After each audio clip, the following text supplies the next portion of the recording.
कैलास सजवलेला आहे। आता मात्र महादेव नवरदेव आहेत आणि यांना ना आई ना बाप ना भाऊ ना बहीण यांची मळी कोण काढणार, यांना तळी कोण उतरवणार यांची। म्हणून भगवान विष्णू आणि लक्ष्मी माता 33 कोटी देवता ह्या कुठे गेल्यात, कैलासावर गेलेल्या आहेत आणि महादेवांना अंघोळ घालायला चालू केली आहे। कोण अंघोळ घालतंय? सरस्वती लक्ष्मी स्नान घाली शंकरा। सरस्वती आणि लक्ष्मी माता स्नान घालतात, भस्म लावून मळी काढतात, असणार तेल उतरवतात आणि उतरवल्यानंतर स्नान झालेलं आहे। आता मात्र नवरदेवाचे पुरवले देवर्षी नारदजी, इंद्रदेव, चंद्रदेव, असणारे सूर्यदेव, असणाऱ्या सर्व देवता पुरवले म्हणून त्या ठिकाणी महादेवाचा शृंगार करू लागलेले आहेत। हो रे बाबा तैयार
कारण वरदावा ज्या वेळेला निघेल त्यावेळेला आम्ही इथं गीत म्हणणार आहोत। भूतांनी असं नाचायचंय मंडपामध्ये कुणी थांबलंच नाही पाहिजे। म्हणून 2 मिनिटं जगातल्या नवरदेवाला लग्ना अगोदर हलगीवाल्यांनी आमच्याच भजनाच्या तालामध्ये वाजवायचंय। पुन्हा लग्नाच्या अगोदर प्रत्येक नवरदेवाला हळद लावली जाते, पण जगातला हा पहिला नवरदेव आहे मेलेल्या माणसाची राख अंगाला लावतो। जगात घालतात. जगातले सगळे नवरदेव नवीन कपडे घालतात. हा पहिला नवरदेव आहे वाघाचं कातडं घालतोय आणि हत्तीचं कातडं घालतोय. जगातले सगळे नवरदेव गळ्यामध्ये सोन्याचा कंडा घालतात. जगातला पहिला नवरदेव आहे गळ्यात साप घालून आलेला आहे. जगातले सगळे नवरदेव कट्यार हातात घेतात. त्यानं त्रिशूळ हातात घेतलंय. जगातले सगळे नवरदेव घोड्यावर बसून येतात. हा जगातला पहिला नवरदेव आहे जो नंदीवर बसून निघालेला आहे. आणि त्यावेळेला असणाऱ्या कैलासावरून हिमालयाकडे हा वरदावा निघणार आहे. पण भगवान शंकराच्या जवळच्या मित्रांनी, मूळ मित्रांनी, ज्याला मूळ कलवरे म्हणतात, त्यांनी अगोदरच करार केला. म्हणजे देवांनो, तुम्ही आता लग्नापुरतं पाहुणं म्हणून आलाय. तुम्ही सगळे पाहुणे म्हणून आलाय. गेलं आयुष्य आम्ही भूत बनवून, वेताळ बनवून यांच्या बरोबर घालवलंय. आमच्या मालकाचं लग्न आहे, तुम्ही पाहुणे.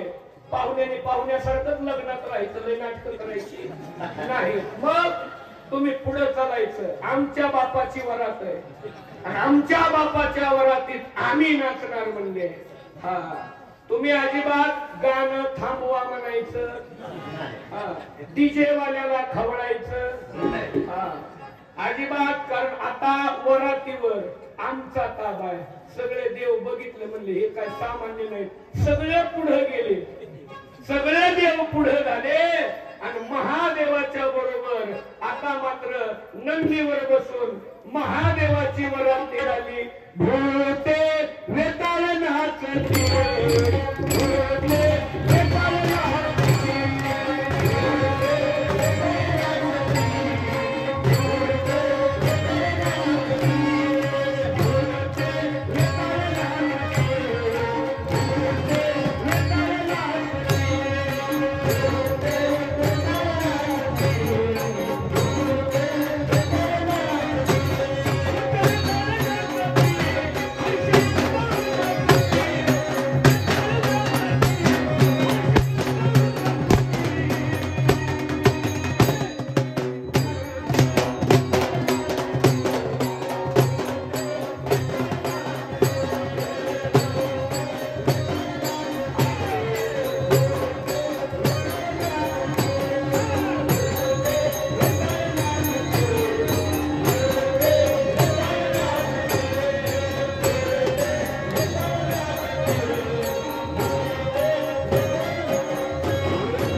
बेताळ नाचू लागले.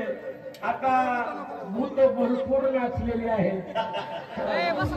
म्हणून महादेवानं परवानगी दिली की माझ्या लग्नामध्ये भूत नाचली पाहिजे. म्हणून तेव्हापासून नाचण्याची लग्नात परंपरा आली. त्याच्या आधी लग्नात नाचत नव्हते. महादेवांना भूतांना परवानगी दिली आणि भूत नाचून नाचून खरंच कंठाळली. अशा पद्धतीनं या ठिकाणी या शिव महापुराण कथेमध्ये या विवाहाकरता सुंदर अशा पद्धतीनं जी भूत झालेत त्या मुलांकरता एकदा टाळ्या वाजवा. नंदी करता एकदा टाळ्या वाजवा आणि शिव पार्वती करता एकदा टाळ्या वाजवा.